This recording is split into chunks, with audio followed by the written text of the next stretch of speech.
lover of old Christian ideas,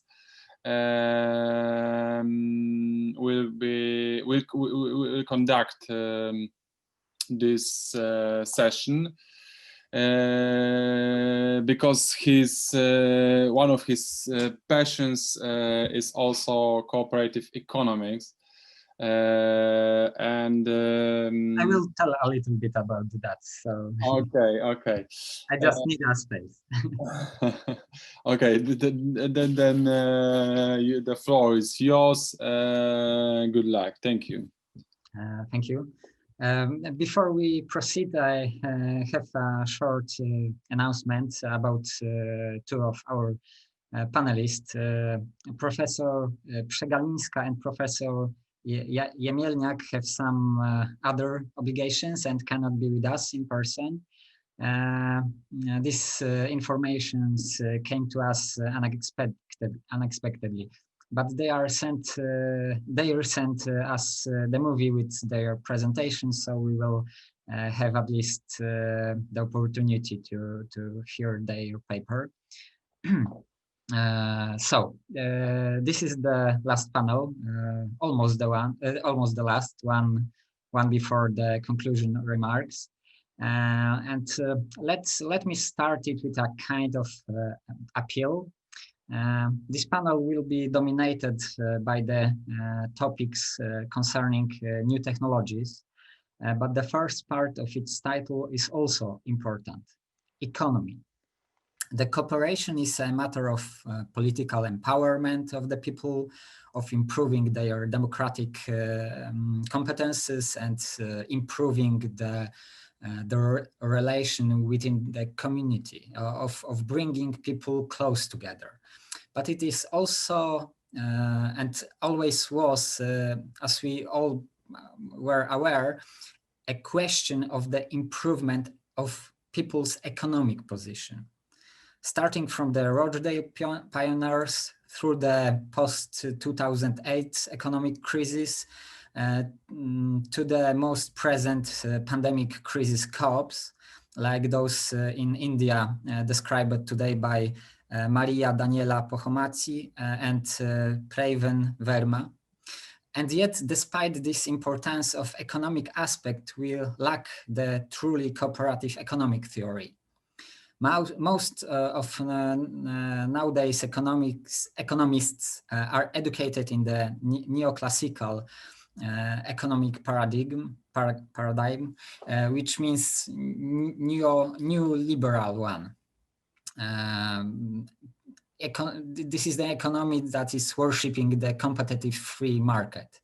As Patrizia Battigliani noticed during the morning panel, the COP's managers raised in this new liberal paradigm are most inclined to alienate themselves from the rank and file members and to demutualize the COPs.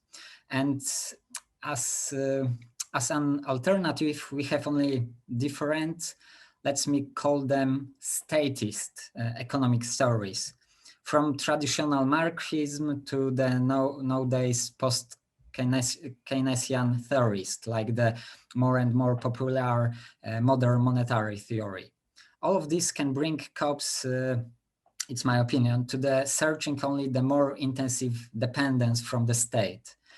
And yet the COPs proven many times, for example, during those economic crises, that they are more stable than private and state enterprises.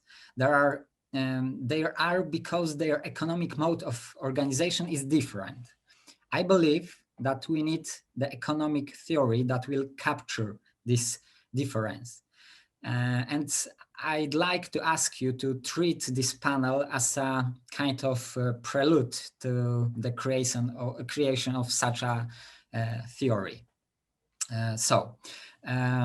Our first speaker will be an economist, Dr. Marco Migliorelli, a senior associate researcher at the AIE of the University Paris I, Panthéon Sorbonne. This is the Sorbonne Business School, and policy officer at the European Commission. He holds a PhD in banking and finance from the University of Rome, Tor Vergata, and a master's degree in economics from the same university. His areas of expertise include cooperative banking and sustainable finance. He's also the author of several publications, including the book New Cooperative Banking in Europe, published by Springer. And I want to add, for those who reads in Polish, that in this year translation of this book was published by one of the Polish publish houses. And Dr. Marco Migliorelli will present the paper entitled From Cooperativism to Commoning, some reflection on the case of the European Cooperative Banks. So the floor is yours. Well, thank you, Cezary. Thank you for inviting me to this really interesting conference.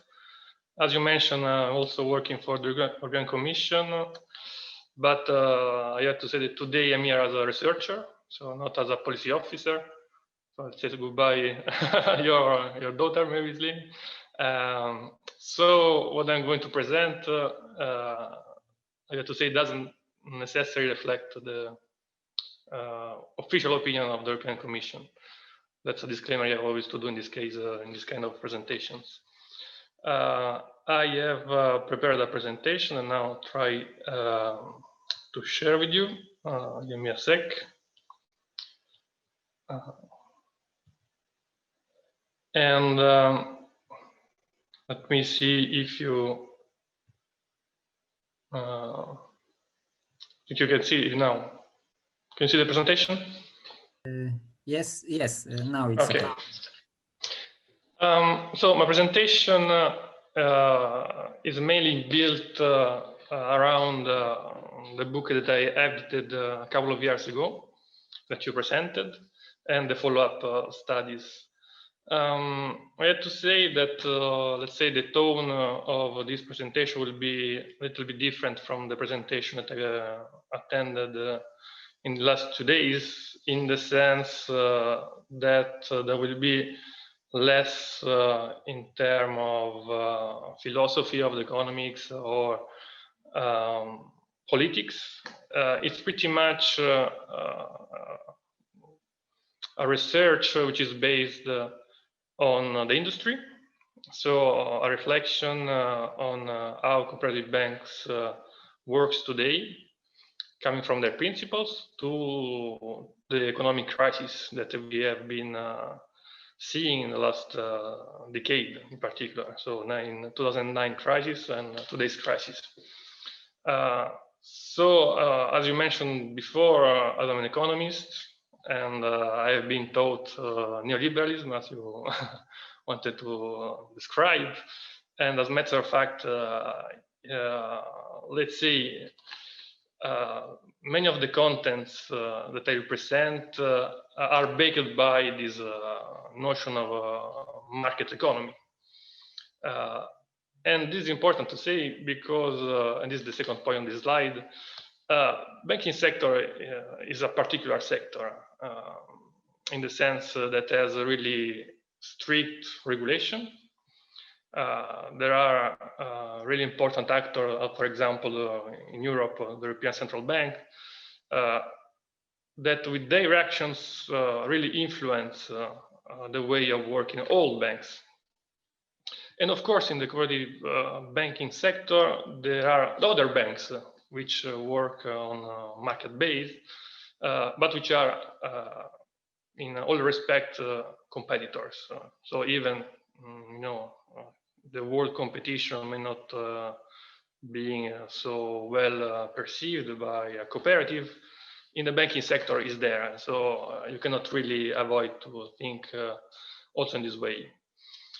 By the way, I will try to give my really personal reflection on whether or not cooperative banks today can be considered institutions of common. But I have to say this is not based on a really deep, say, analysis and research. but more what I've learned in these last 2 days, plus my research, let's say, economic base on cooperative banks today. A little bit of history. Cooperative banks, they have seen the light more or less 2 centuries ago, and everything started in what is today Germany, that at that time were a bit shaken by liberalism reforms that on the one side really increased the output, in particular in the agricultural sector, but on the other side had some, let's say, flip side, that is in particular the condition of many farmers that worsened considerably. Also, another main element of that historical period was the flux of people coming to cities, working in factories, starting working in factories, which also created a layer of population which was considered, let's say, cheap workforce, and might not have experienced the best condition of living. In this, let's say, landscape, there were 2 really important personalities for the cooperative banking in Europe, which are Raiffeisen and Schulze-Delitzsch, that created in parallel what we know are the first cooperative banks. Raiffeisen work on the so-called parish, so in the rural area, and seeing the situation of many farmers, he understood that the lack of capital, this may somehow be linked to the work of Marx, lack of capital was really one of the central issues for farmers to grow and increase their wealth. Because, as I said, the liberal revolution that was starting created this kind of issues for farmers. And also, Raiffeisen understood that farmers needed to help themselves. So the economic, political landscape was changing. So he understood that something should be done inside the agricultural sector. In parallel, Schulze-Delitzsch work more on the suburban areas with observing more or less the same thing. And he worked on organization, on banks, having different principles that the banks that were acting at the time. So let's say 200 years ago, more or less, cooperative banks started to born in Europe and spread all over the continent. Which were the principles? You know, I think really well the concept of membership, democratic governance. So one hand, one vote. The concept of proximity, the concept of prudent management, and coming on banks, there are 2 more principles that today are still applied all over Europe, which is that member shares are not marketable. So if you are a member of a cooperative bank, you cannot sell your share, but you can give back to the cooperative, and you will give the money that you spent for this membership. So this means in economic terms that you do not participate to the growth, the value of your shares, which impedes speculation in practice. And also another important concept in cooperative banking is that profits have to be retained. So even the cooperative bank is really successful and make profits, but profits stay in the bank for future generations in particular. As of today, there are many cooperative banks in Europe. The most famous, so let's say, I think you know these names, is Rabobank in the Netherlands, Crédit Agricole, BPCE, and Crédit Mutuel in France, the network of Banche di Credito Cooperativo in Italy, or in Germany and Austria, you have Raiffeisen Bank and Volksbank Bank. Also, Poland has cooperative banks, and there are practically in all European countries. So this is a slide that basically shows that about 20% of market share of the banking market in Europe is in the hands of cooperative banks. What is important maybe to understand is that starting 200 years ago from small and banks in villages, there has been in this 2nd century the clear movement toward aggregation of these banks. So small banks in different villages go together, share sometimes brand, they share also employees, etc. And this is given because in particular, as I was saying at the beginning, competition. So cooperative banking is an harsh sector, as is banking. So you want to survive, you may have to even try to look for new organizational forms. And in many cases, we found today cooperative banking groups, which are formed as layers. So there are the lower layers are the members at the territorial level. Then these members in these banks normally aggregate themselves and they create a new organization, which is a mid-level. And you can have this, for example, for each region in a country. Then you may even have apical cooperative organization structure at national level. This is the case, for example, in France with the Crédit Agricole, also in the Netherlands, Rabobank. As a matter of fact, in each European country, the organizational structure of cooperative banks is different. So there is not one type of organization. There are as many types of how many cooperative banks exist. Nevertheless, the common principles that I enumerated before still remain. So this slide is really important because I wanted to give you an idea of what cooperative banks do for their members and in general for the economy as a whole. So the first feature, which is extremely important, is that cooperative banks are really strong and help a lot SMEs, small medium enterprises, associations, and households. So this is done in literature, is really clear and is really proven thanks to so-called relationship lending, which is a way of doing banking that implies that the employee of the bank knows really well all the members of the cooperative, which are also the clients, and so he can interact constantly and know their credit worthiness.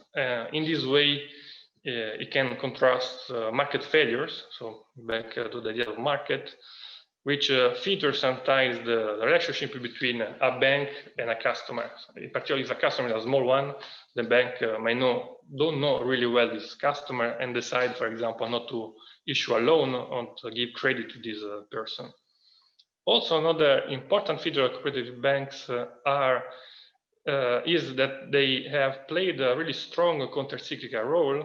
So during downturns, so as it was in 2009, and even nowadays, even if you notice there is less empirical evidence, cooperative banks succeeded in keep giving credit to the economy when other type of banks, commercial banks, did not, because they wanted to deleverage quickly.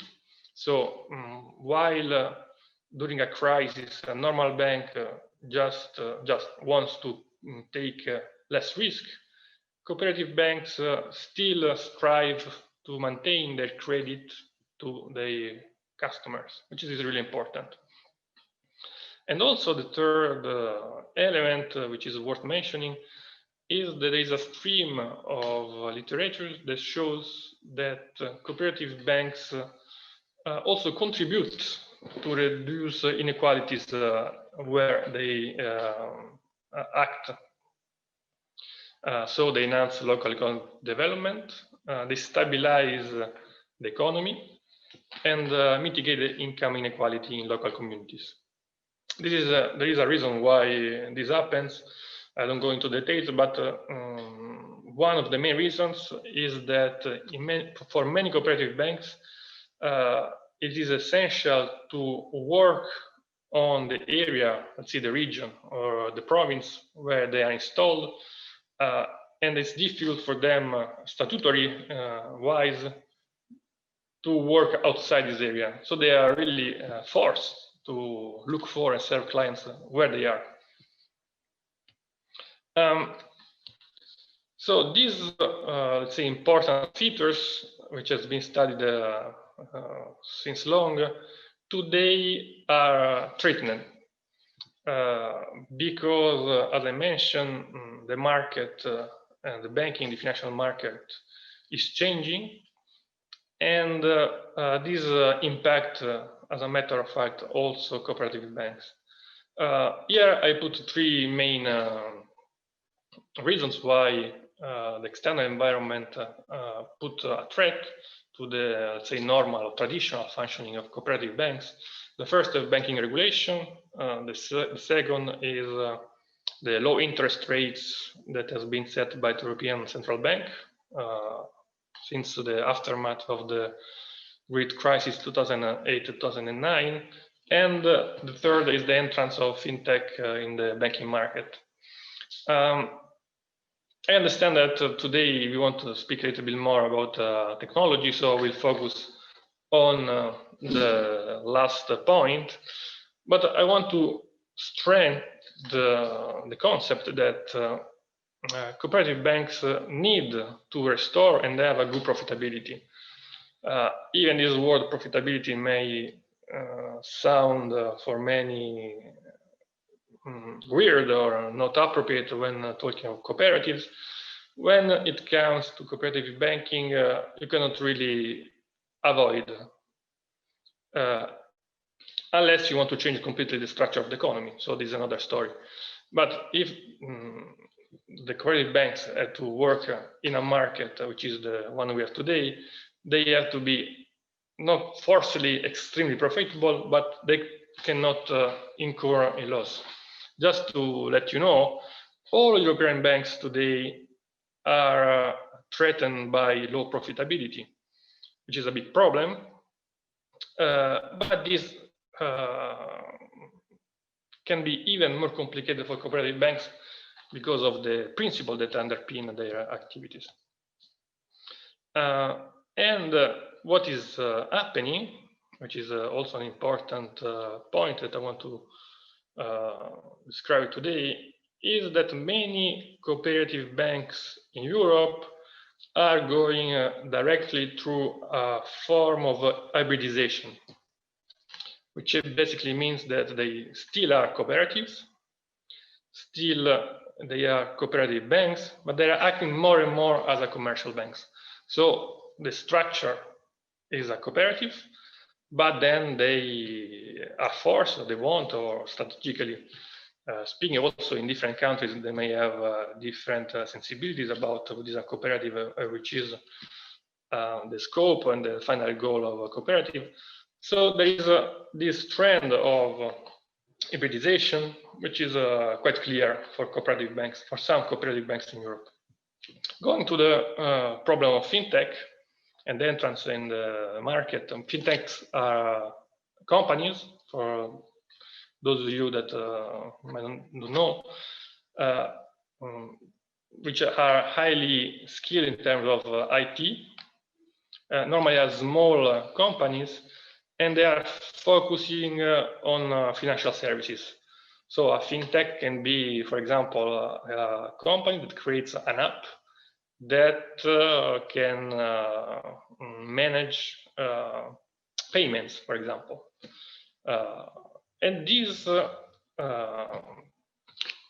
fintechs are targeting today some sector of the banking market, which normally is the one can be more easily, let's say, automatized, and for which human interaction is less important. So examples are the payment sector. So today you can pay with your e-wallet, for example, and don't ask anymore to your bank. or unspecialized financial counseling. So you go to a website and the website tells you how you can invest your money without any human interaction.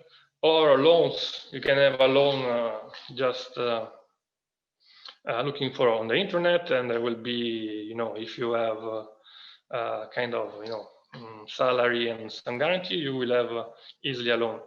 But for cooperative banks, this entrance of fintech in the market creates some really, let's say, fundamental questions that threatens their way of working, but also they touch some principles.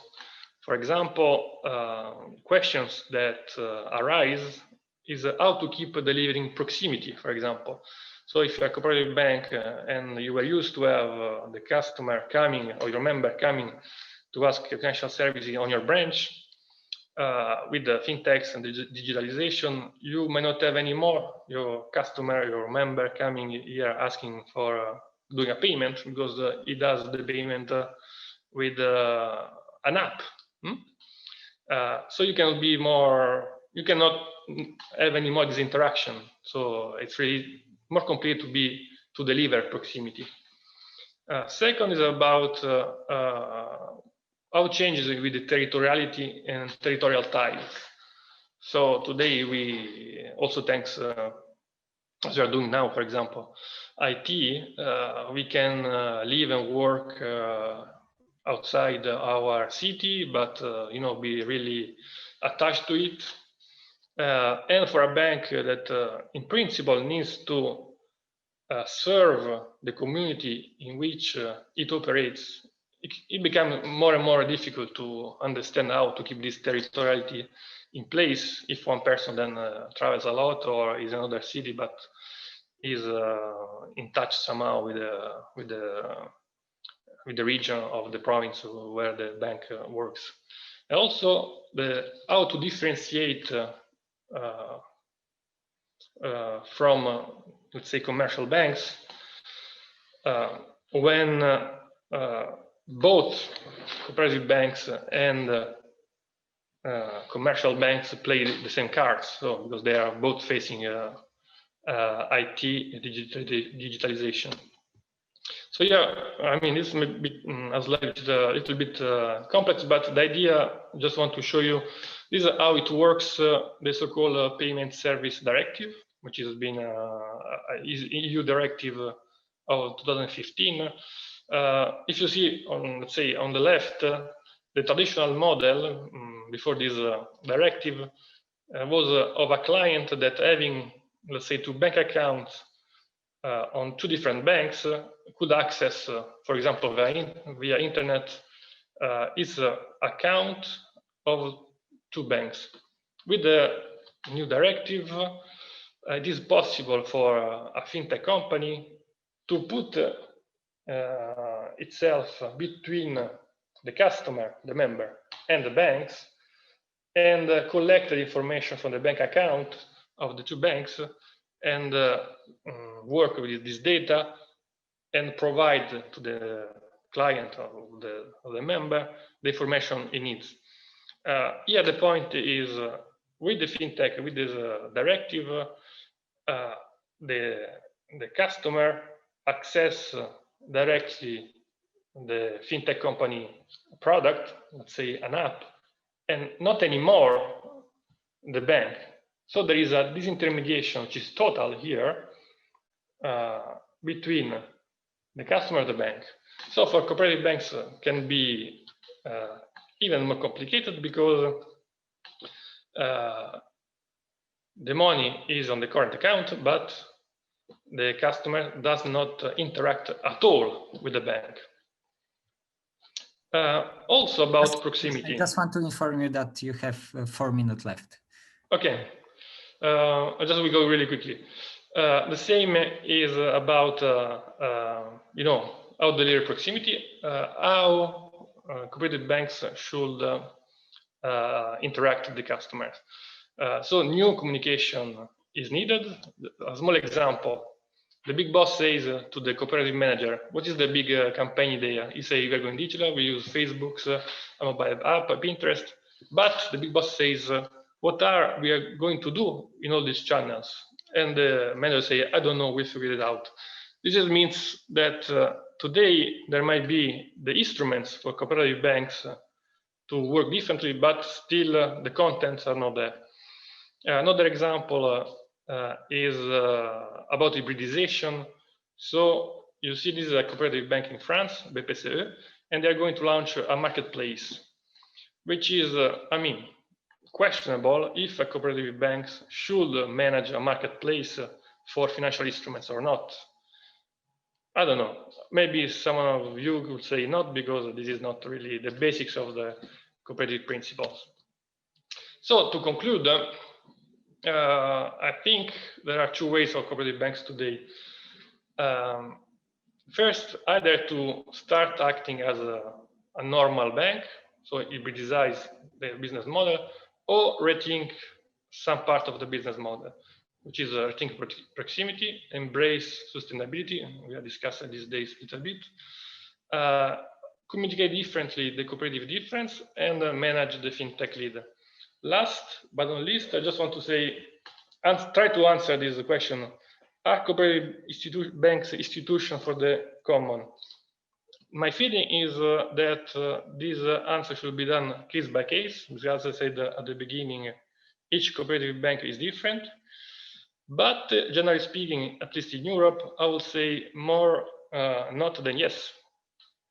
As a matter of fact, cooperative banks has to face competitive forces, which will be there in any case in the banking market. So my answer is as of today, more no than yes. Thank you. Yeah, thank you very much. Now we will watch the movie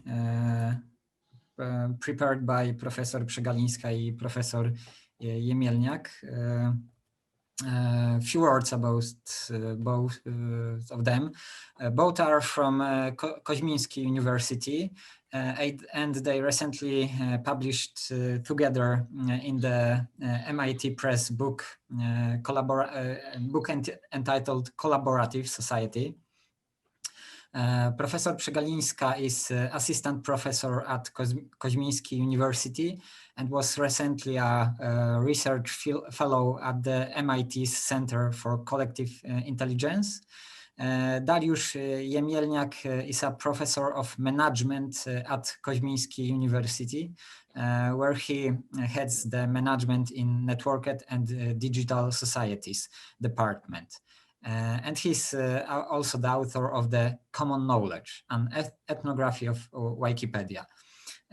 So I'd like to ask a person responsible for the movie to present it.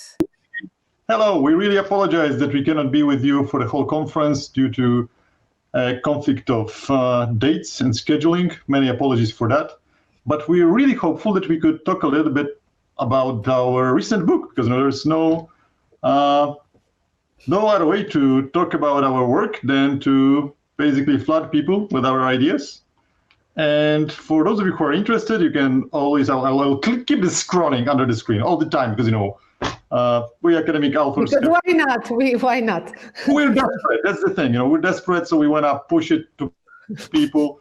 But the thing we want to do is talk a little bit about the collaborative practices from cooperativism to commoning from the perspective of the collaborative society, right? Right, Ola? Yeah, most definitely. So our book, as we hope, is kind of trying to tackle the phenomenon of certain community-based or societal practices that are, based on collaboration. And I would say certain beneficial aspects of collaboration that we're trying to track in our book. That just got published this year. So we were trying to kind of somehow escape those notions that we feel are overused and perhaps sometimes also misused, such as sharing economy and whatnot. And we've decided to focus on something we ourselves dubbed collaborative society, when we refer specifically not to some sort of commercial platforms working in a one or another way, but rather to focus on the practices that are somehow realized and explored by communities and societies, particularly online. Yeah, and I think we need a huge tap on our back, but I think one of the things that we really did great without knowing is that we wrote about stuff that is happening right now during the pandemic. And of course, cares the pandemic, it's horrible, people are dying, but I wouldn't say silver lining, but I think the fact that helped our argument a lot is what we observed during this horrible crisis. And it's definitely horrible, but it's also showing how the transformation from cooperativism to commoning is taking place here and now. And what I particularly like, Ola, was when you took the example of mask 3D printing and of respirator printing, and you were pondering on to what extent this is actually good and to what extent it's missing the institutional surrounding in the whole change that is happening. And it's wonderful. This transformation to commoning is definitely wonderful. But I think one of the things that we, and correct me if I'm overstepping here, one of the things that we believe is definitely missing is not the people, it's not the behaviors, it's not technology itself. It's basically the institutional logic, the institutional support for this particular transformation. Mm-hmm. Well, I think it's very true. I would say that, when we were writing the book, I think we were focusing on some emerging phenomena that we found interesting. For instance, how certain infrastructures or ecosystems that are built for a completely different kind of purpose become collaborative tools just because people want to collaborate so much and kind of are driven towards collaboration. That what brings the effect that they kind of expect. And very often that doesn't happen in any steered way. And we were also referring quite a lot, I think, to the early 2000s when collaboration was really flourishing online and everything was about content, co-production, co-producage, co-creation and whatnot. And you were working quite a lot on these topics, but I think we did not know, or little did we know, about the pandemics bringing on this very big shift towards collaboration without institutional support. So something that you've just mentioned. So what we've observed, particularly in the first phase of the pandemics, was collaboration in the making by various communities, more or less consolidated, more or less driven by predefined goals. Some of them didn't have it, and they were just working in a bit of chaos, but they were figuring out the best ways to kind of maximize the effects of that collaboration. But they were not backed by any types of major platforms or the state or any types of institutions that will, that are well established in the societies, and they were just working sort of on their own. And I think it really confirmed the name that we have used, collaborative society, and not the collaborative paradigm, because that's something I don't think we have yet. We have the society and we have its operations, but we don't have a fully fledged paradigm yet, and we definitely do not have institutions that can somehow back it or create a solid foundation for that. I think it's a very, very good point. By the way, the conference itself is from cooperativism to commoning. And I think this is a very good framing because, cooperativism, collaboration, it's great, but commoning, so including the transformation of what is private, what is collective to the basically new commons, is something that is very acute and very visible. And the crisis that we're having now, since you just mentioned the institutional gap, the lack of support, and I entirely agree. If we have respirators that can be printed online, if we have masks that can be 3D printed, not online, this is obviously a problem of certification. This is a problem of distribution. This is a problem of responsibility, including legal responsibility. And all these things cannot really be solved by cooperativism. It's clearly in the in-betweenness of institutional logics and of course of the state and pan-state support. So when I hear the question about how is the transformation from cooperativism to commoning happening, one thing that comes to my mind comes from my own research, which I did at Harvard, and I know that you know about this project. And I studied Harvard lawyers, and I asked them about their perception of digital file sharing, and it turned out a huge surprise. 100 Harvard lawyers, people who have super high salaries, people who are super knowledgeable about law, people who have very high ethical standards in the sense that if they break the law, they can lose their license. These people predominantly are totally fine with digital file sharing for private use.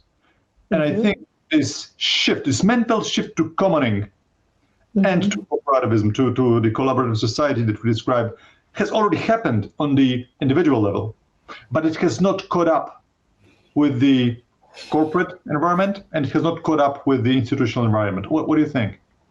Well, there is something to it, to what you're talking about, because, for instance, when I think about some of the examples we've been exploring in the book, it just feels like, this collaboration happens when some individuals want it, and it's very much kind of a path that they choose to kind of work with, but it's not generally foreseen as the way things should be working on or unfolding, right, in the mainstream at least.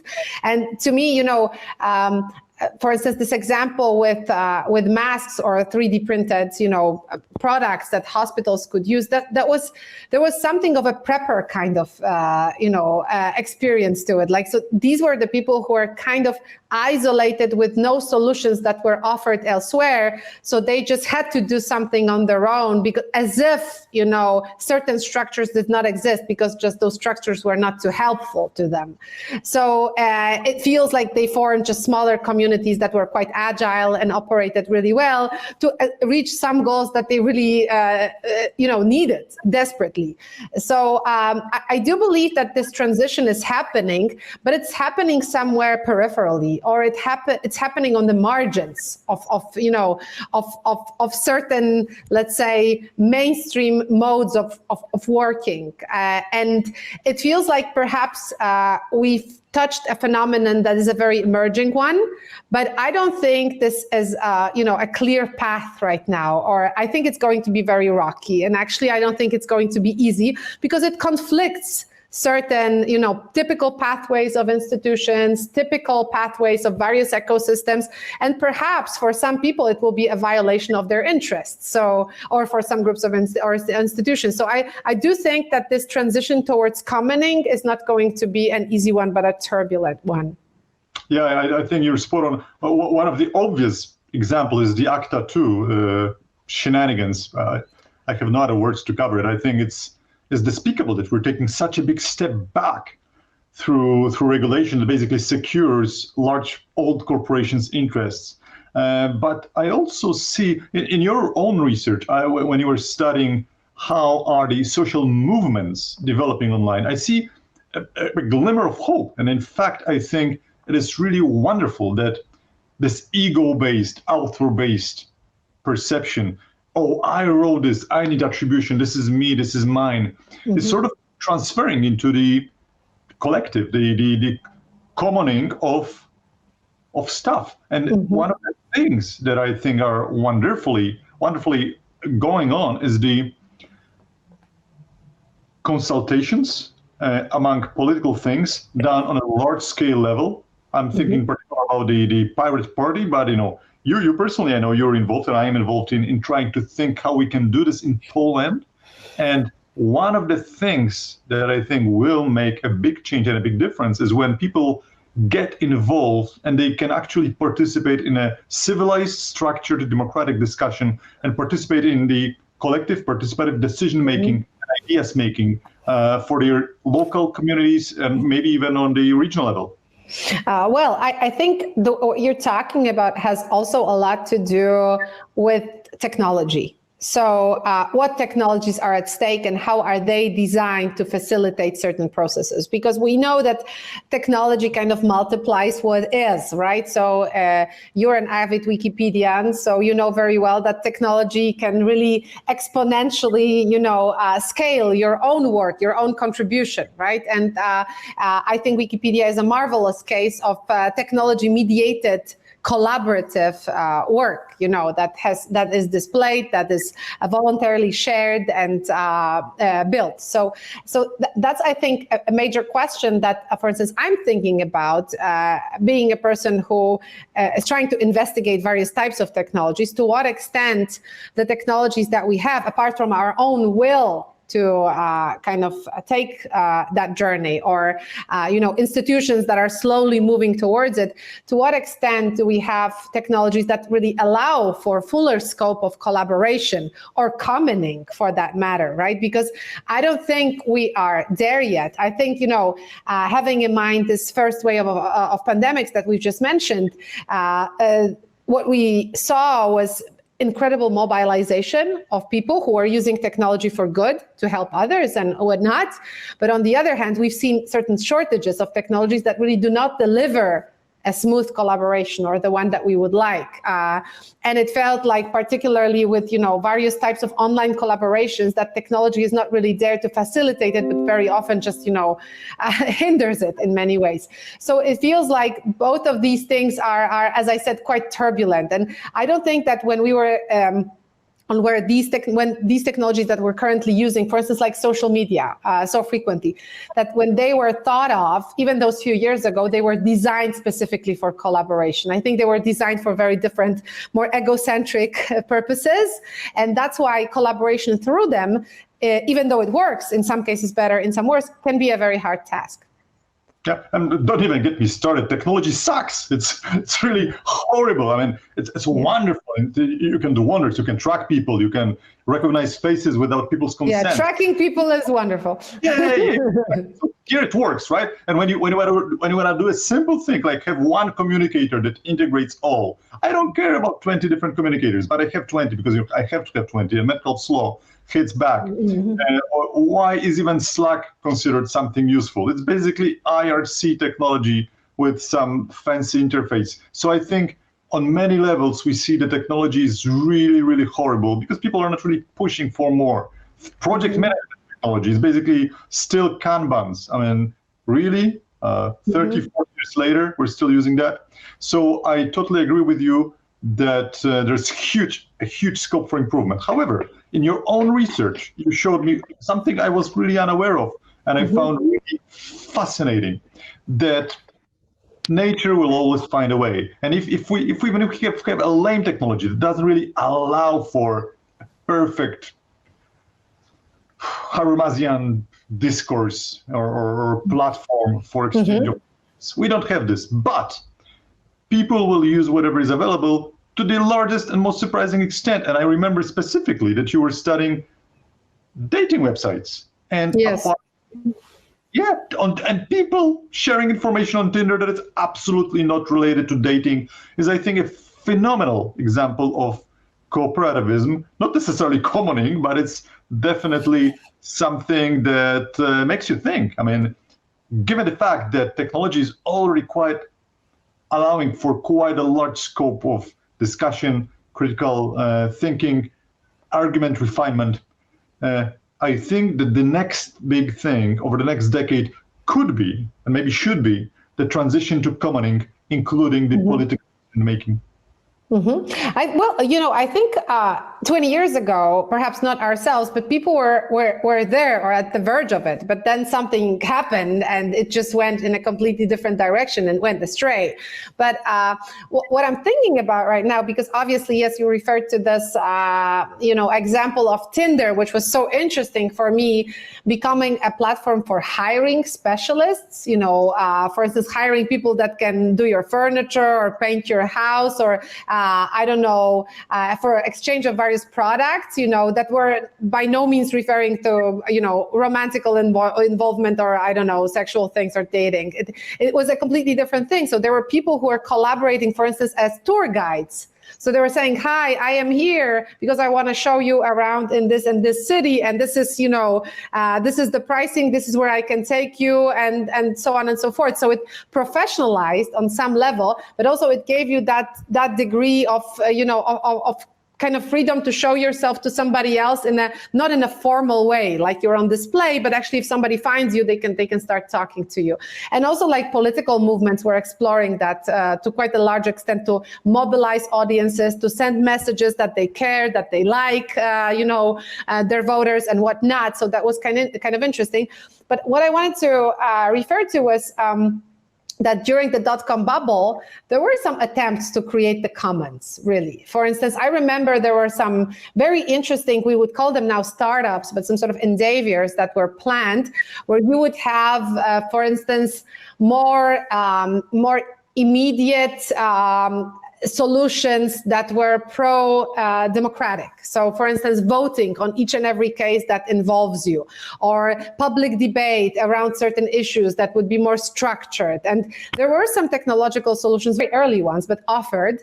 And interestingly enough, I think even though they were backed financially, there was something around tracking what the government really does in given areas and to have a debate on that. And that was backed, but it was not popular. So it turned out that at that time, people were, even though I guess what we're writing in the book is that people are striving towards collaboration, and they're striving towards cooperation with others because it gives benefits. It turns out that in the early 2000s, when there was solutions were there and people were kind of, I don't know, naive or vulnerable enough to believe that this could actually work, that in the end, there was no response. There was no traffic over there. So that to me is perplexing. I think one of the biggest failures of the internet as society as a whole over the last 20 to 30 years is that we had a very strong ideological core of people who wanted to do something good. And of course, there were two streams in the open source or free software movement. One was libertarian, the other one was very collective oriented. But nevertheless, there were ideologies, and I don't think there are anymore. I think we've shifted from big ideas, from trying to achieve something on the societal level to basically tech level. And technologists do not really make changes. Bruce Schneier, a friend of mine, is making a perfect argument that we need more policymakers who are apt at technology. And we do not really train people for that. We train people, for example, medical policy making. Yeah, this is something you can actually study. Even government schools, schools of governance are there. However, we do not have people who have specific expertise in technology and can do policy making. And I think this is what we are actually missing in this transition. One of the regrets that I have, and it comes from research I did with Dariusz and Peter Glur, we found out that big open source projects are actually dying out. It's they're growing, but they're growing much slower than small projects. And I think one of the reasons behind it is that technology trumps ideology, technology trumps organization. Once you have platforms, once you have quick fixes, it sort of stifles them out. And this is I think one of the biggest risks for the commoning and what could have been. But you know what? I'm just thinking that perhaps there is another answer to that, because you said no ideology, no governance was in fact selected. But I think perhaps I wouldn't want to use the words subconsciously, but somehow I think this libertarian track got selected silently. Right? But we are today, with all the other problems that we're facing, that are common problems. Climate change is a common problem, it's a problem of everyone.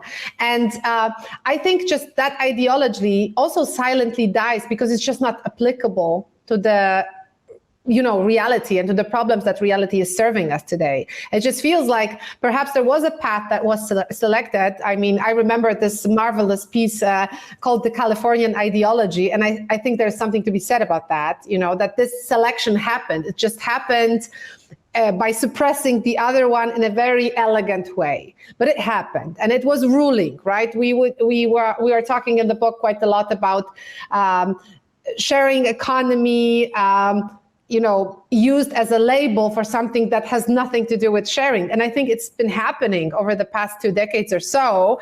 And it's just that at this point, I think perhaps it's also a generational change, but people are discovering this just doesn't work, that they need collaboration, but they need it formed in a different way. And perhaps that's the pathway towards commoning that we're currently seeing, where certain ideology is dying out, but it's not verbalized anywhere. It's just, it's just happening in a silent way, fading away. And perhaps there is a place for something new to emerge. Yeah, I think it's a very fine point. And I think you know me, and we've done this for hours. We can do this for many hours more. But I think our time is off. Is out. I think it's such a shame that we can participate in this. Yes, we're very sorry that we cannot be there tomorrow. Unfortunately, too much is happening related to pandemics, to busy changing schedules, and that's why we can't be present, but that's why we prepared the video. Yeah, much appreciated. Thanks so much for listening, and have fun at the conference. It really sounds really awesome. Yes, from me as well. Take care. Thank you so much, everyone. Bye. I think it was quite interesting and alienating in the same time lecture. Now our last panelist, Jan Zygmuntowski, also from the Kozminski University. Jan Zygmuntowski is an economist studying the fields of development, economic systems, innovatory theory, and digital economy. He's also a chairman of the board of Instart think tank, where he also lead the digital economy research program, and lecturer at Kozminski University. He advises and supports tech project with a positive social impact. Graduate of SGH Warsaw School of Economics, G20 Global Solution Fellow, British Council, and Muller Institute FLC Fellow. He is also author of a new published book, Capitalism Sieci, which means network capitalism. And floor is yours. Thank you so much for this introduction. Way too long, gotta shorten it. Thank you so much. I am also very happy to be here with you in person to share the findings of the last paper that is now in review, although the abstract has been accepted. Just to briefly say, in my approach to technologies, although I work closely with Professor Jemielniak and Professor Przegalińska, I would say my approach to technology studies and economy is much more embedded within critical theory and Marxist studies or regulation school studies. But this specific paper that I want to show you today, and this will be its first presentation ever, is centered specifically on the question of data governance, which seems to be now in the policy discussion in the very center of our problems regarding platforms, regulating technology.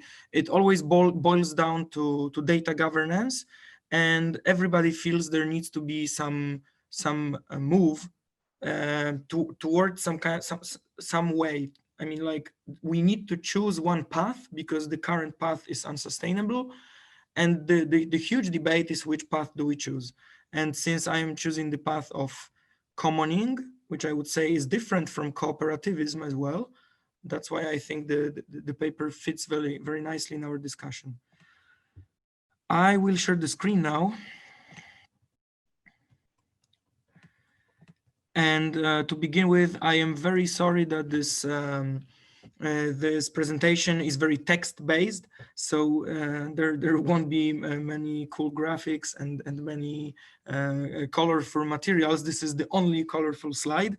I'm not the only author of the, or I'll move to the next slide.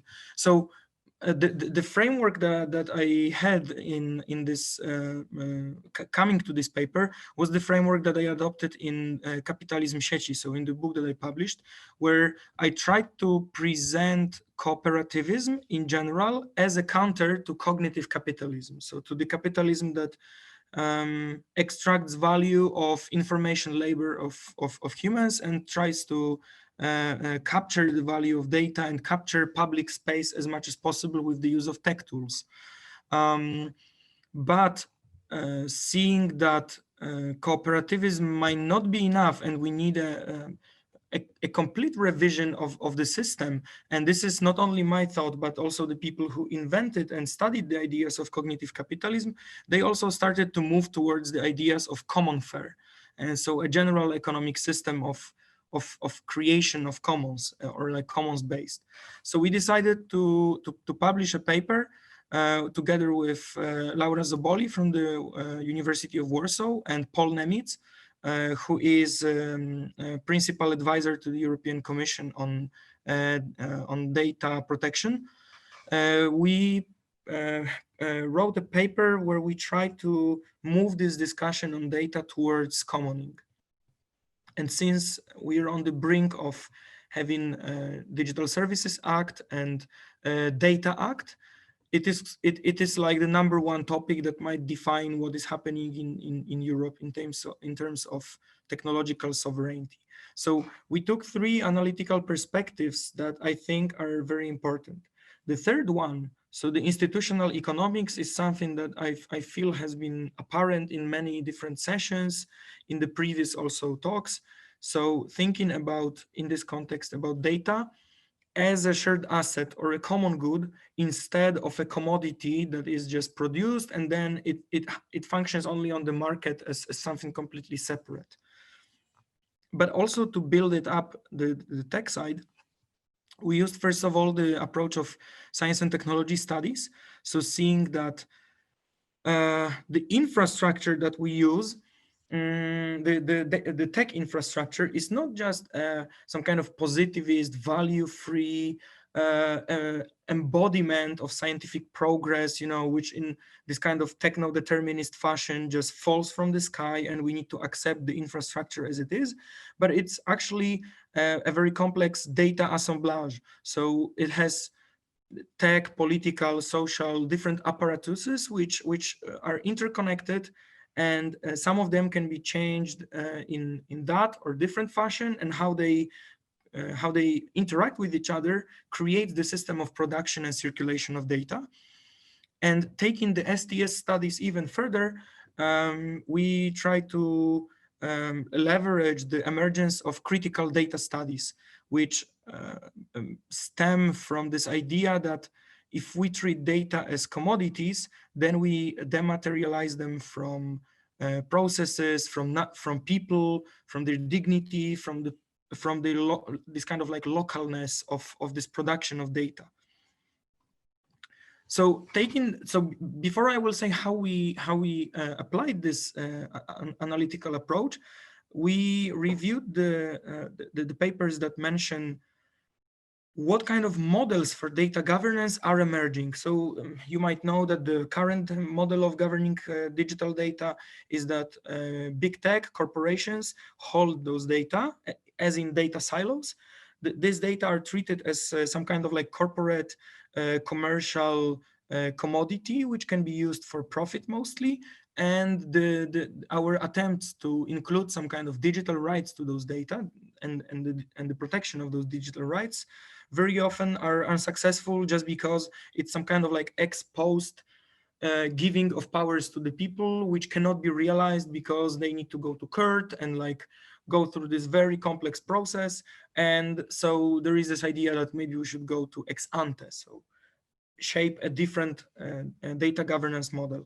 So the 4 models that are seen in the literature are like this: personal data sovereignty. So the idea that that I am the owner of my data, I have full rights over them, and also I have full economic entitlement to some kind of profit, some kind of revenue coming from those data.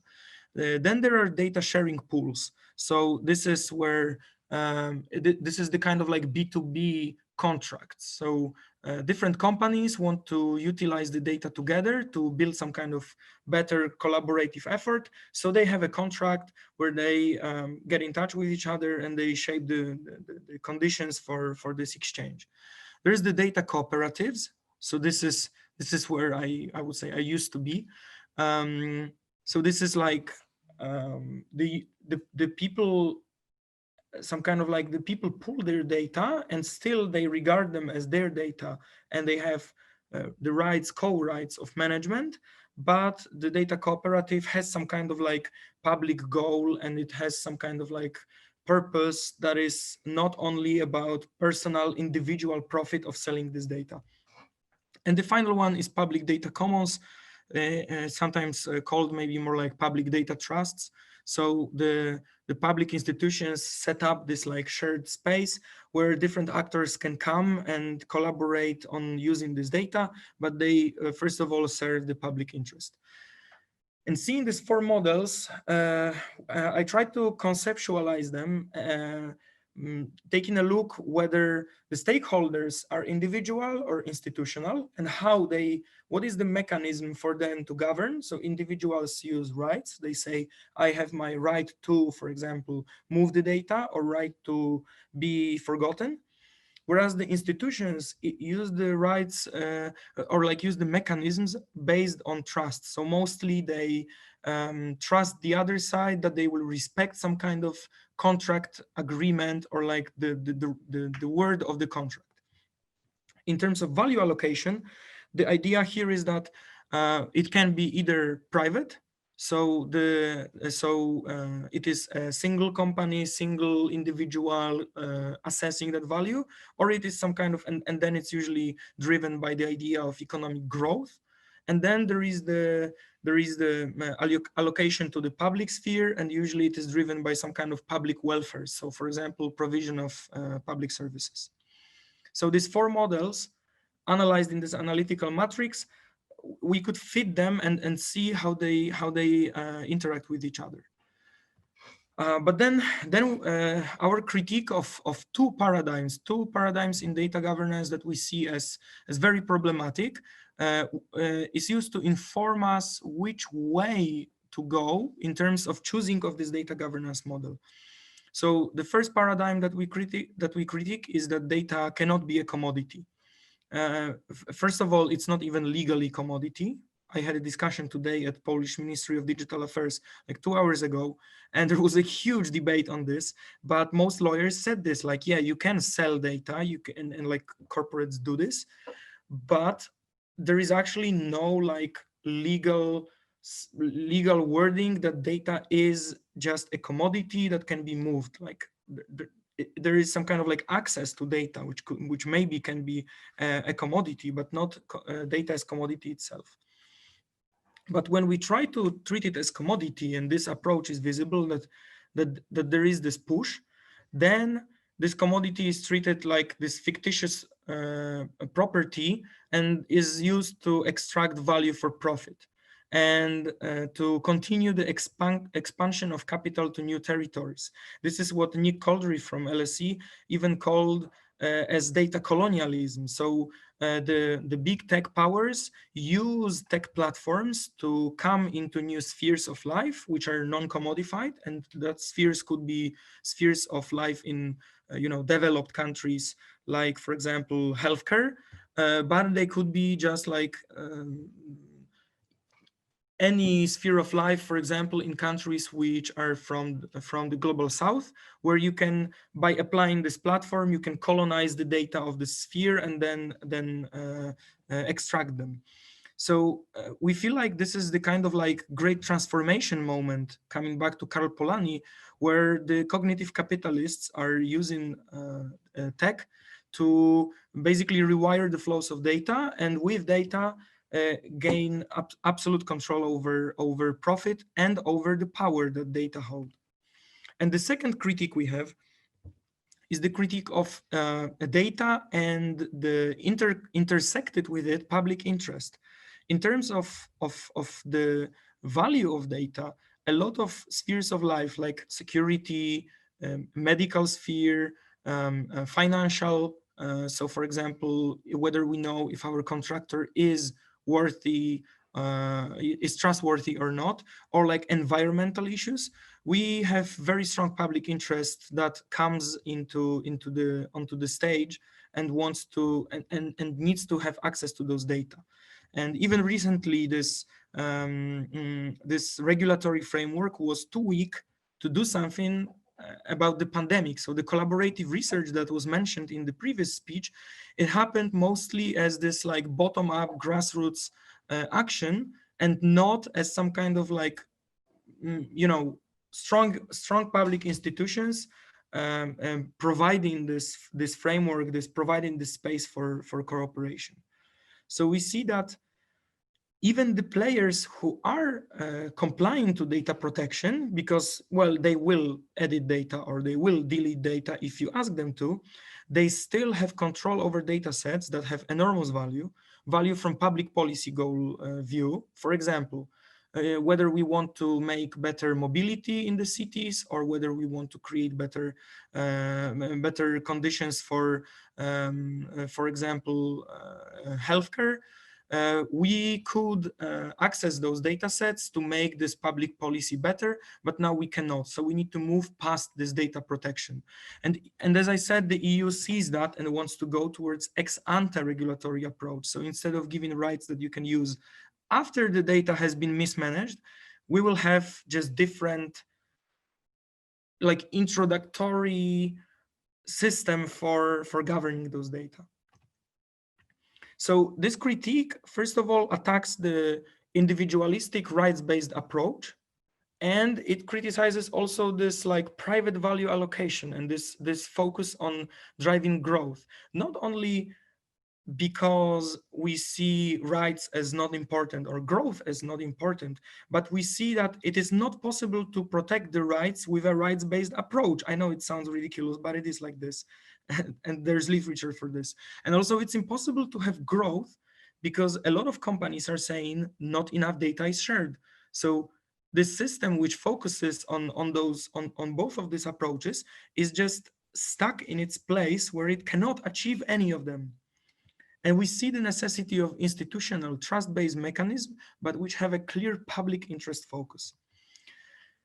And here is where we go towards the commons theory, trying to inform ourselves what is it that we don't understand about the nature of data and governance of data that could tell us in which direction we should go. And although very often in this like general critique of private usage of data, we would say that data is, for example, a pure public good because it's replicated at no cost, and like, you know, all this like Rifkin stuff and like techno optimism. I won't swear, but anyways, that it's just a public good, but actually it is not. It could be regarded more as a common pool resource. And here Ostrom comes into play when she says that the ability to capture this data and then use this data in a way that, you know, kind of like eroses the sustainability of production of this new data and eroses the trust in those data. This makes them actually not just a public good, it makes them more of a commons. So this is the same thing that happened, for example, with how we approach to clean air. We regarded air as something that is everywhere, it's free, we cannot exclude anyone. But now that we see our collective impact on air, we see also that air is actually a commons, and we need to manage, monitor, protect, preserve this kind of commons. And that means also that to make them sustainable, we need to maybe sometimes not have some kind of like open access. So we will not be following the road of, you know, open data, open source. This is a dead end, and we already see it's a dead end because it's unsustainable. But we need to find some kind of rules that that allow for like this commoning in terms of data. And that's why we imagined, or like we tried to analyze this matrix, seeing it actually as a cooperation game. So applying game theory here, and seeing in both of these governance mechanisms. I just want to inform you that you have 3 minutes left. 3 minutes, perfect. So we see here that actually this mechanisms are some kind of like cooperate or self-serve problems. And once we see this problem in this way, then we realize that just as in classical cooperation game, known also as prisoner's dilemma, obviously the choice of both sides to self-serve, so choosing the both mechanisms to be self-serving, gives us the second best solution. That is why we see personal data sovereignty as emancipatory. And that is why we see problems with data sharing, because then the trust actually is the side that is eroded. And we see the problem with data co-ops because they cannot be scaled to actually meaningfully impact public welfare. And we see public data commons as the only way to create this success in cooperation. So here we actually call for the creation of digital public infrastructure mostly. So public platforms, public data spaces, where we need to find this way to embed some kind of collaborative governance towards it. And we stress that personal data sovereignty, data pods, all this like self-determination with data seems to be emancipatory, but it is not. It is not questioning the very commodification of data and the social impact of it. And to create this public data commons, we need to realize, or like to manage this collaborative governance, we need to understand that the creation of those institutions for managing data and for managing collaboratively and commonly managing data and information, the creation of those institutions will actually be a kind of like the bring of a new economy, which would be the economy of common fare, because data and information are slowly like they are everywhere, and they are not like kind of like this air. Like that was actually a pretty good comparison. So I think here this will be the template, like some kind of blueprint for moving towards common fare. So yeah, thank you for this. Thank you very much. I'm opening now the discussion. Are there any questions? I saw one on the chat. It was one from Mike, Professor Mike. Yeah, are you with us still? Do you want to ask it for yourself, or I can just read it? Mike? So I will just read this question. It's quite interesting. This was a question to the Marco Migliorelli. The question: do bankers have a theory of money? What do they think money is? Is money a technical instrument of exchange, store of value, unit of accounts? Or it's money a sociological phenomenon, the most domineering form of social power, like said Marx? How bankers define money is a political. How bankers define money is a political and philosophical issue. So yeah. Okay, thank you for the question. But actually, to answer this question, first I have to say that I haven't done studies specifically not to answer this question, but I mean, from the experience, I'm quite confident that many bankers see money, let's say, in what Mike says in economics, so instrument of exchange, store of value, unit of account, and this is what is taught in universities. So unless you have a banker which is also a philosopher, he might work on the basis of this definition. And again, in my experience, I've seen a really little number of bankers or even people working in banks, which are not in apical position, to understand money as the most domineering form of social power. That's I agree in somehow that how bankers define money is a political and philosophical issue is might be true. Actually, I agree. I also see that Mike has asked another question which is similar, which says, "Hi Marco, how can there be a discussion about money and banks without the consideration of politics and philosophy?" Which is also an interesting question, and here I might have two ways to answer. The first way is if you want to be unbiased in economics, you should take out politics and philosophy, and underpinning this way of thinking is that you take as a fact what already exists, and you focus on a really small phenomenon, and you try to understand it. The other way is if you take a larger view, maybe yes, you should take into account politics and philosophy and economics are, I'll say, three elements of the same thing, which is how human beings feel and act in society.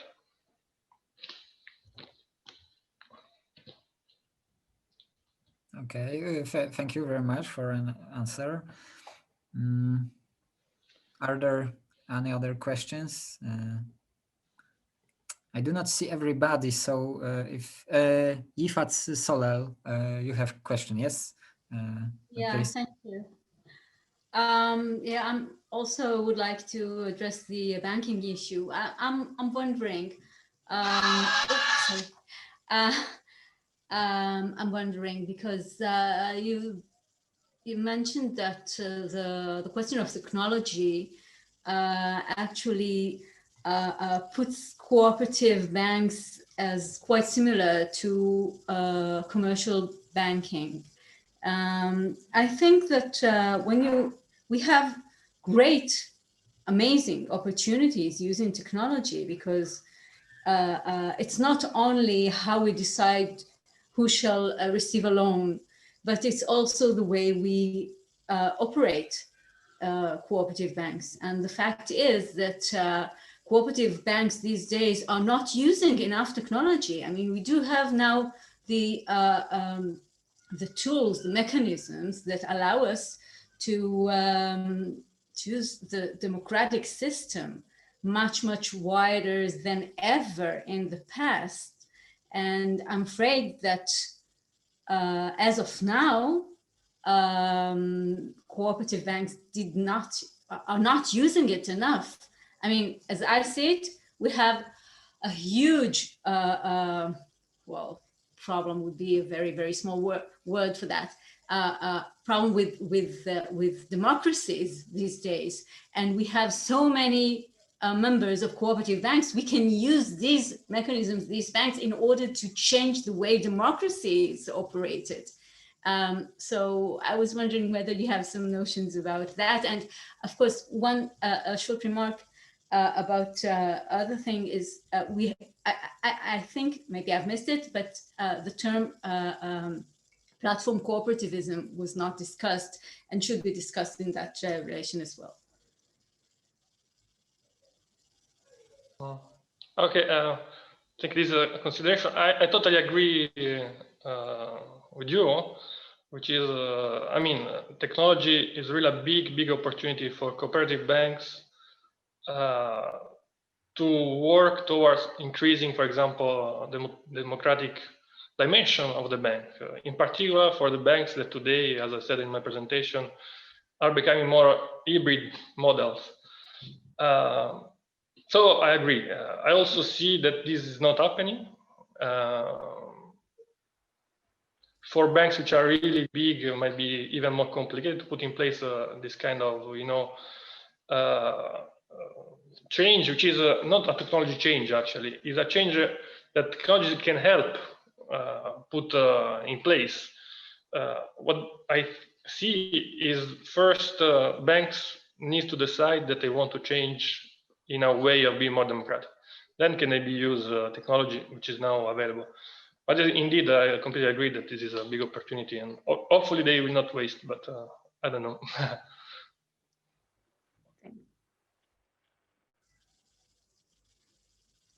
So we are lacking of time. Maybe just one short question, or we go to the final conclusion. We have one question from Jakub Kowalski to Marco. Jakub, do you want to ask your question, or should I read it aloud? Okay, maybe I will read that question. Question to the Marco Migliorelli. Could you please maybe tell something about the role of commercial branches of cooperative countries? Excuse me, the chat switch one more time. Could you please maybe tell something about the role of commercial branches of cooperative banks, which operates in some different countries than home country of certain cooperative bank? For example, Raiffeisen in the Balkan countries or Crédit Agricole in some other European states. How purely commercial activity of those cooperative banks elsewhere is influencing their activity in their home countries? That's the question. Yeah, that's really a good question. I haven't, hands-on information on this. I mean, there are not studies that can answer in an academic way, at least in my knowledge, this question. I mean, I would read this again in the way, for me at least, in some sense, for me, it doesn't make sense that a cooperative bank which acts in a local community goes in another country which may have different cultural roots, etc., to operate as a commercial bank. On the other side, I see commercial banks, cooperative banks, which are today much more, let's say, hybrid, which goes in other countries for commercial reasons. So I read this in the way that the cooperative banking model is getting for many ways as a hybrid, and profits are needed for staying in the market, and a foreign country can be an opportunity. And I think in any case that the principle are used even in a foreign country, but I don't see, let's say, how this can be coherent with a strong, let's say, traditional cooperative model. I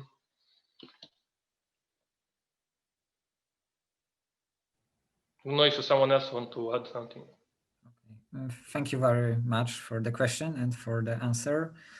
I think the main thing is that when they operate outside their own country, it's not democratic. I mean, it's governed by the members of their country. Yeah, in some way, this is the problem of Polish branches of Raiffeisen Bank or Crédit Agricole. They are not cooperative bank in Poland, but companies. Okay. I think that will be that is the last question. That was last question, and now we. No. We have one more question to Yes. Zygmuntowski. Oh, sorry, I didn't. So. Yes, I have a question to Jan Zygmuntowski. First of all, I thank you for very inspiring presentation. And I'm wondering about the challenge of commodifying data. And per analogy, I have some kind of dilemma, because I was analyzing previously the question of commodifying water, and there was a very large difference in treating that threat of commodifying water when it comes to the case of tap water and commodifying water as a bottled water. And for example, a tap water is hard to be commodified because of the challenges of of the metrical issues. I can say it like that. And when it comes to the bottled water, you have a certain amount of water put it into a package that makes it very easily to be commodified. And I wonder, is there any analogical issue with data that appeared in your analysis? And perhaps can you elaborate some more about the threats we will see in future when it comes to the selling of data, and how we can overcome that possible negative outcomes, applying, for example, more collaborative or collaborative approach to data management? Could you elaborate some more about that issues? Thank you for the question. It's really interesting what you said about the water. I wasn't completely aware of this. So even looking as how the discussion went today, where I need to tell you, like, it was the Council for Innovation at the Ministry of Digital Affairs, and very quick, and it was funny because I said about the commodity nature of data, and there was also a legal scholar who is advisor to the minister, and also who sits on the high expert group on AI in the European Commission. And he said basically the same things about commodities and about data as a common good, but from a legal perspective. But it very quickly evoked in the panel, it very quickly evoked some kind of like comments how labor also was not regarded in the past as commodity. Under communism, it was a right and something. And, you know, very often when we say those stuff, even when there is a lot of literature, a lot of data, economic data and proof, very often we encounter this kind of arguments that this is communism. But maybe it is. But anyways, I feel the discussion mostly is regarding data, personal data. So data about humans, which can identify humans and which are very strictly protected with GDPR, for example.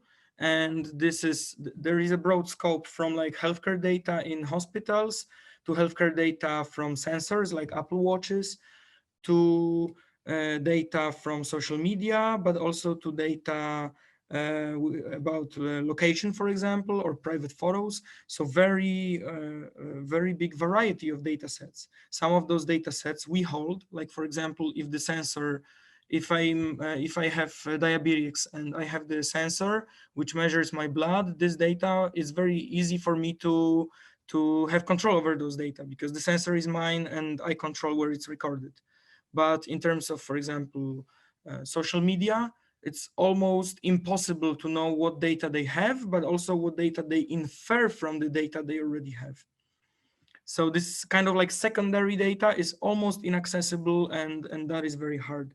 And then outside the realm of personal data, where we understand there is a need for protection, and it's easy to say that we should somehow like publicly steward those data, there is the realm of industrial data. So in terms of industrial data, it encompasses both machinery, sensors, factories, but also this is how natural data is viewed. So for example, meteorological data is also seen as industrial data. So which also I think is funny if you think from like philosophical perspective. I'm not strong in this, but I find it interesting how it's either personal or industrial. There is nothing outside those two, paradigms of thinking. And this industrial data are the ones where the discussion focuses mostly on how to create incentives for sharing. So here the scope of public interest, it's very hard to enter because mostly the companies say this is their like competitive advantage. This is the very valuable for them. They invested a lot. They need return on investment. So it's very hard to argue that, I don't know, it would be useful for innovators. or whatever. But when data are personal, it's way easier to find some kind of public interest perspective. And wherever this sharing happened, like in cities or in countries, like for example, France introduced the idea of public interest sharing of data, Australia, Chicago did it, Barcelona did it. So usually it's, or like almost always it refers to personal data or to the sphere of data that is related to provision of public services, like for example, mobility or rental, so the right to housing. And in terms of threats of this commodification, I think Carey and Morris named it very nicely when they wrote from Brookings, so the place I wouldn't expect to be anti-market, but they said that full commodification of data will lead to the tyranny of fine print, because we can very easily see how this, pop-ups with, okay, I accept cookies, will turn into, to access our website, you need to sell your data and it will be sold for, I don't know, like 2 euro cents. And you will also press just okay. So the main threat of this commodification is, first of all, that it will depress the prices. So people who think, oh, this will guarantee us some kind of basic income are not right, because very easily the prices will slide because everyone will start selling for little money. And the very big threat of like this full commodification and buying of data is the extension of what we all see, what people in the data justice movement are criticizing. So that people are being sorted, and so we have inequalities, racism, xenophobia, sexism, again visible in algorithms. Because if algorithms are fed with data with historic patterns of inequalities, they will reproduce those patterns further in the future. So I think the biggest threat is the rise of all kinds of inequalities, and the threat that is like even beside the horizon, that is not here yet, but I see it as this move towards like full surveillance, but surveillance that goes beyond just watching our moves, but surveillance which basically will step into every part of our life, where we will not be able to discern the reality that is from the reality that is presented via interfaces and algorithms. And it will stem from the commodification of data, because we will not have control over how those data are used. And GDPR is not enough, because using your personal rights will not modify the algorithm that is used there. But this also jumps into this discussion of, transparency of algorithms, etc. And it's way, way bigger than data itself, even if they are fueled by data.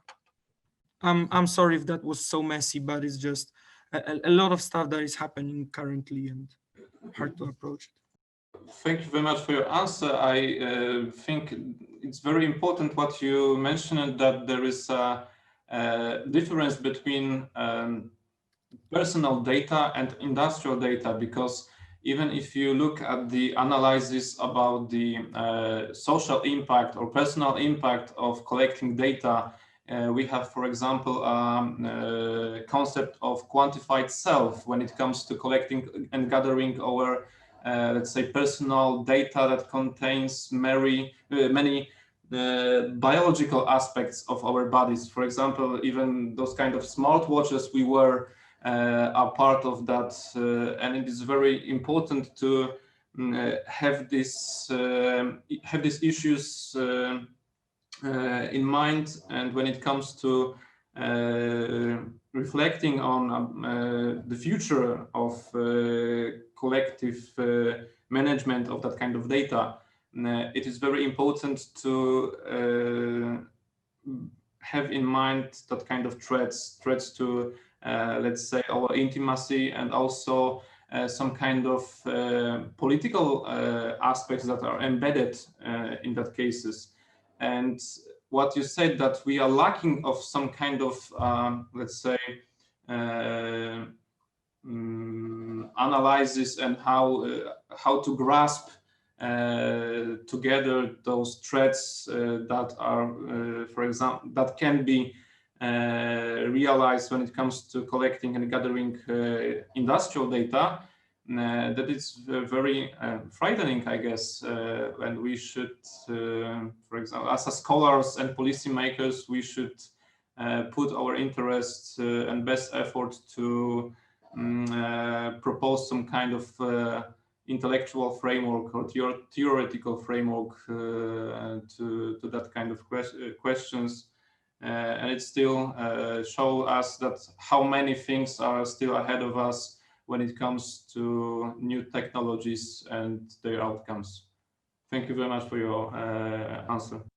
Thanks. May I just add one sentence that I realized when you were speaking, that I didn't mention the main threat, which is pretty simple. The main threat regarding industrial data, it is the also the rising inequality, but again between the center of capitalism and the peripheries, because the holders of those data will just have the highest value in this like global value chain, and we see it very visibly in Poland and in Germany in terms of automotive production, where the ones who have data can control the software, which will create, which controls basically now the machine, whereas the rest just produces the industrial components. And now the data part, when all these cars are running, the data from these cars is used only in the like center-based companies to create even better software. But for the rest, it doesn't matter because they just produce the same standard parts. So this is also the inequalities everywhere are a problem.